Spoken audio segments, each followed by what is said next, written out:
You are now stepping to the ledge.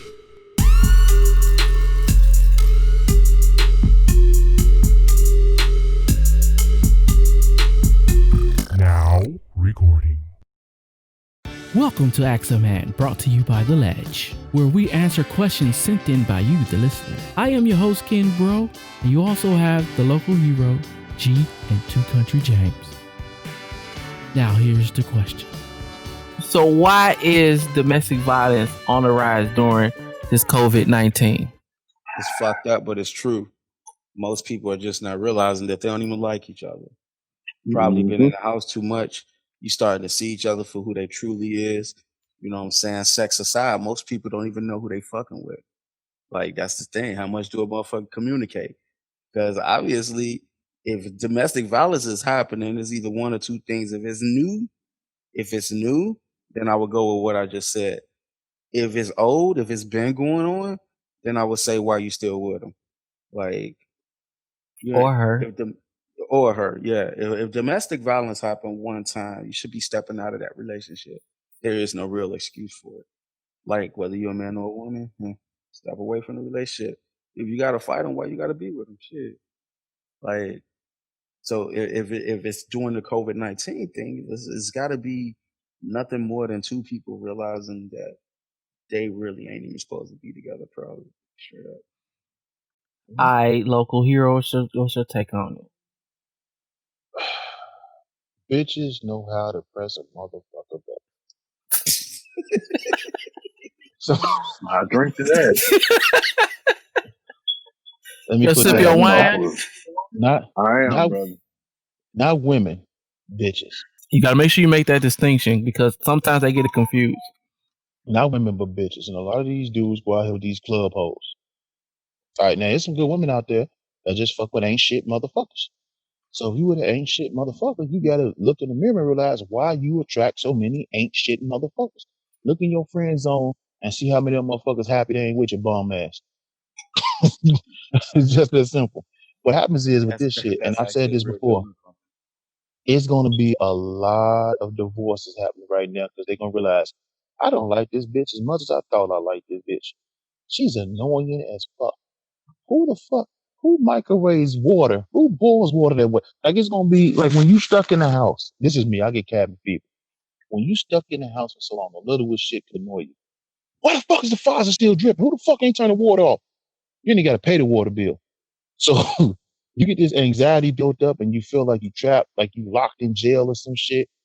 And every day a bitch, not a woman, a bitch sits there and she pushes your buttons because they know how to push your buttons. And she pushing your buttons. And some dudes don't know how to walk away. Some dudes were raised by, it was their family, the dichotomy was they were in domestic relationships. Their mama got her ass whooped, or their father got his ass whooped. So this is what they're used to. So they're more susceptible to domestic violence. They're more prone to domestic violence. But if I'm ever in that situation, I just walk the fuck out. I sleep in the car before I have to sit here and put my hands on a female. Like G said, sometimes you just gotta walk away. Some of these dudes ain't built like that. It also depends on the age. If you got a motherfucker that's 20 years old, he's more likely to put his hands on.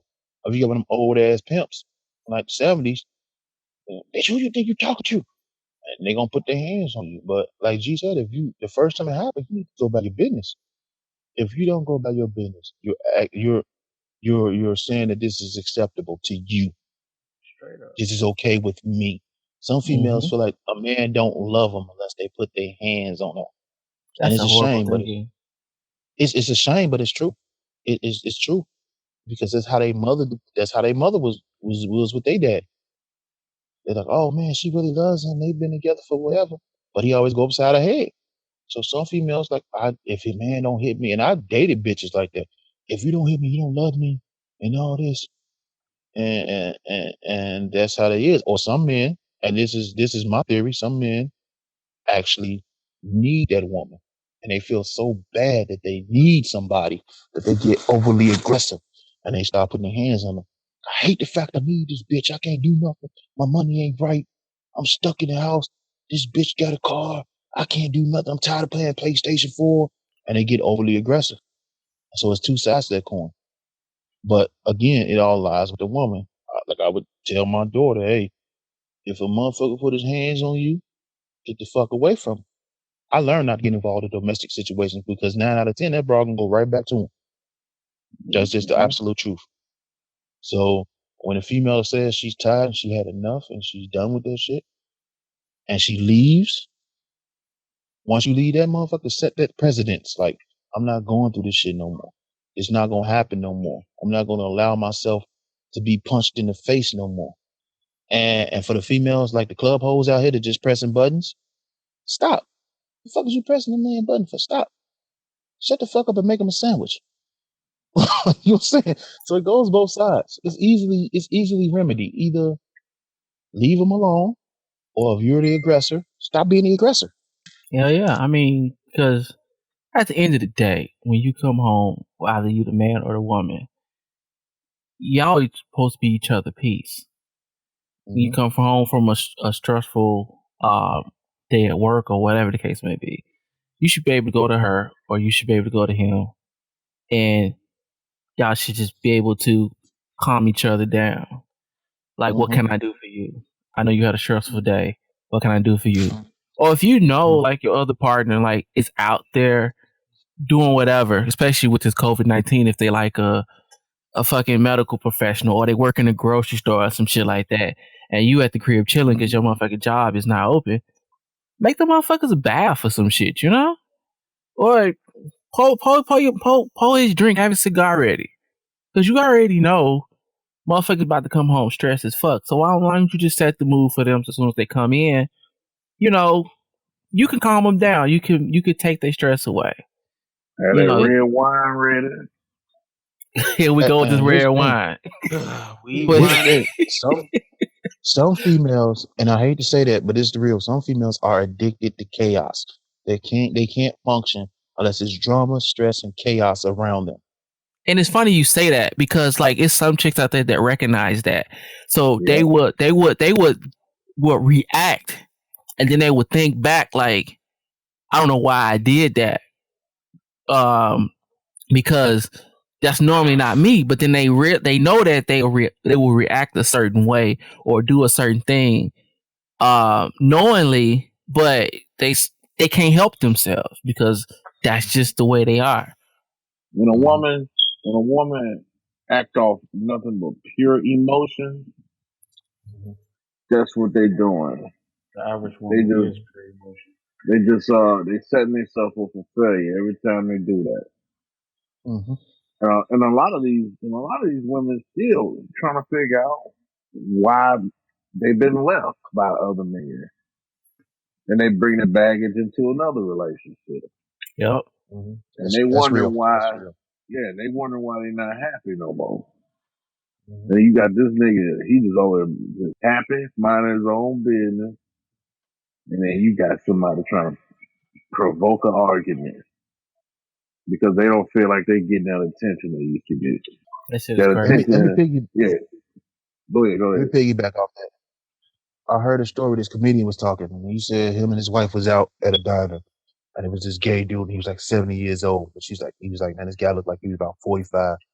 So his wife walks up to him, she's like, hey, how you doing? How old are you? He's like, I'm 70. Wow, you look 45. So she turned to her husband, and she was like, wow, look how young this guy look. He said, well, yeah, because he ain't got some bitch draining the life force out of him. Like, hell no. That's a true story. A lot of motherfuckers look a lot older than they are because of all this stress that's put on them.